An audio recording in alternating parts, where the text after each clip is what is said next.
Royal Saga. Prince Eugene using his daughters as spies in the monarchy. What if the most powerful weapon in a royal court was not an army, a crown, or a treasury, but the quiet footsteps of daughters moving unseen through gilded halls? In every monarchy, there are stories whispered behind velvet curtains, secrets passed in candlelit corridors, and truths that never make it into official histories. Some sagas are written in blood, others in ink.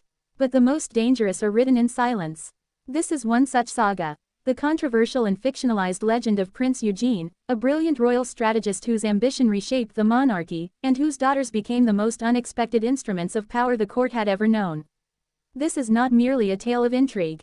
It is a story of loyalty, sacrifice, manipulation, and the heavy cost of growing up royal when duty eclipses childhood.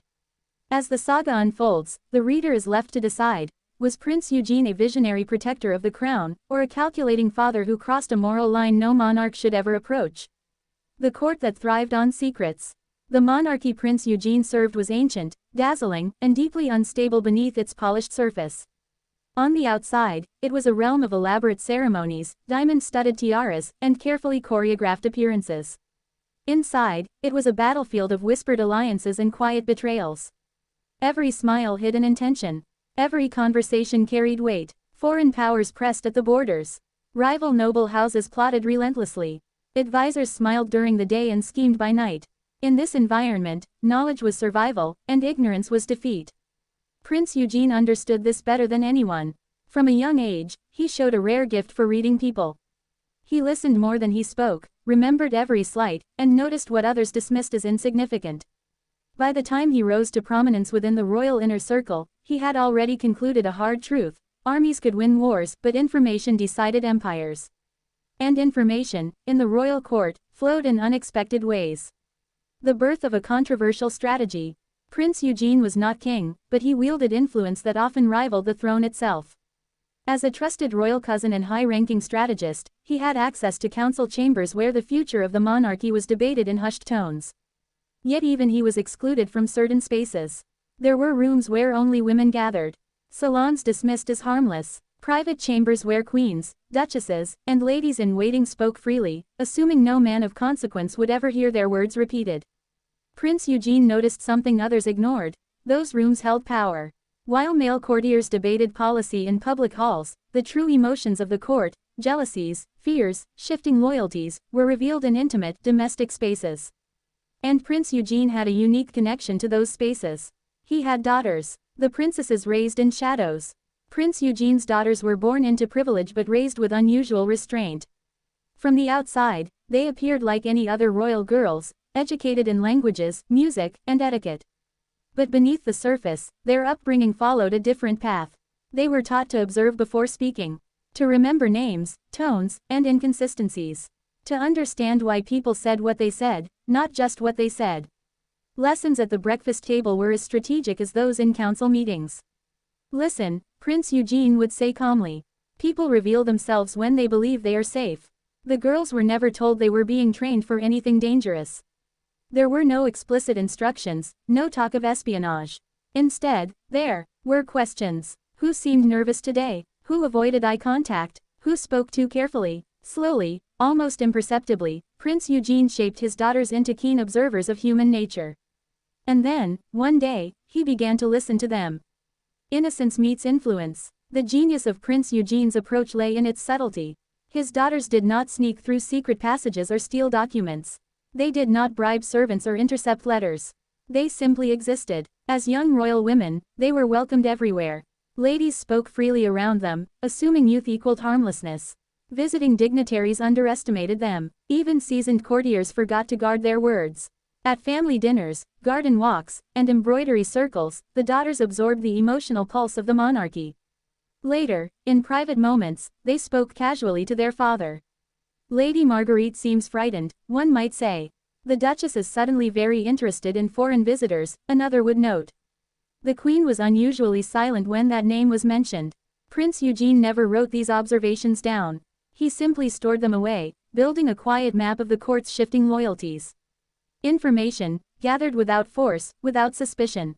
A father's justification. To Prince Eugene, his actions were not cruel. He believed he was protecting both his family and the monarchy. In his mind, ignorance would have been far more dangerous. He reasoned that his daughters were safer knowing the truth than being blindsided by it. He told himself that awareness was not exploitation. He convinced himself that he was teaching them strength. And perhaps, in some ways, he was. The girls grew confident, articulate, and remarkably composed. They understood politics before most adults. They knew how to navigate tension and read the room with uncanny accuracy. But knowledge carries weight, and that weight settled heavily on young shoulders. The first crack in the illusion. The saga might have remained hidden forever if not for one mistake. During a particularly volatile season, rumors of a potential betrayal surfaced, one that could have fractured the monarchy beyond repair. Prince Eugene, relying on patterns he had observed through his daughter's insights, acted decisively. Too decisively. A noble family was quietly removed from influence. A marriage alliance was abruptly cancelled.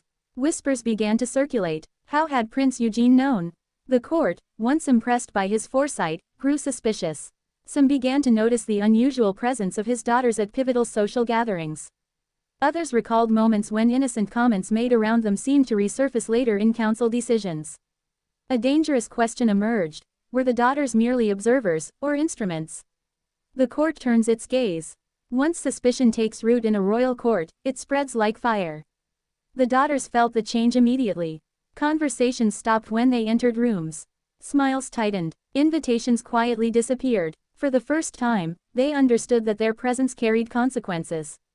One daughter confronted her father in private, her voice trembling. "Are we doing something wrong?" Prince Eugene, for all his brilliance, had no easy answer.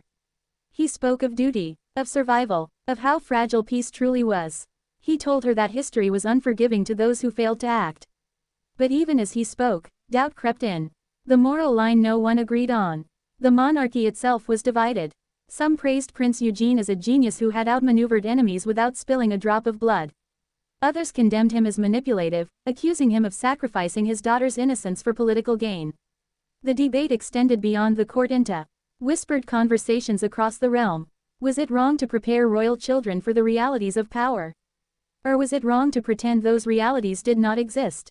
The saga of Prince Eugene forced the monarchy to confront uncomfortable truths about how power had always functioned, through families, through relationships, through quiet influence rather than open force.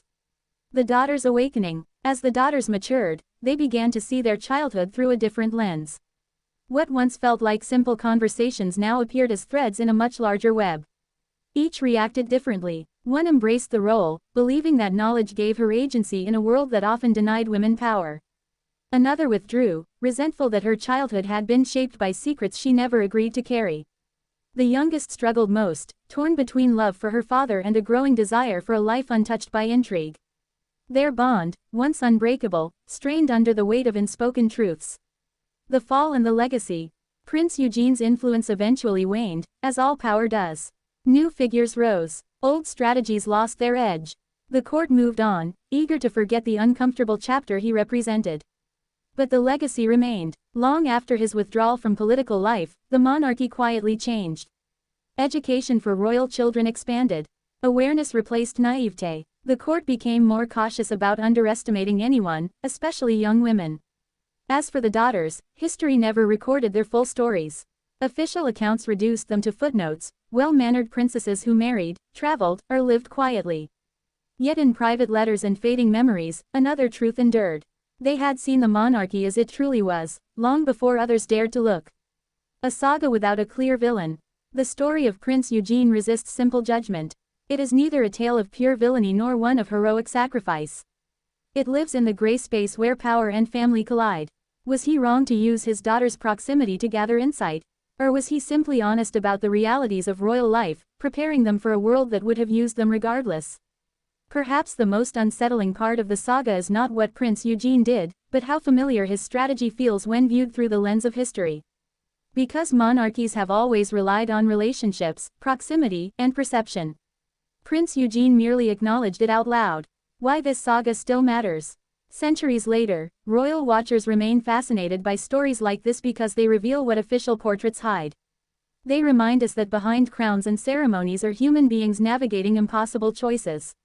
The saga of Prince Eugene challenges us to ask difficult questions. Where does parental guidance end and exploitation begin?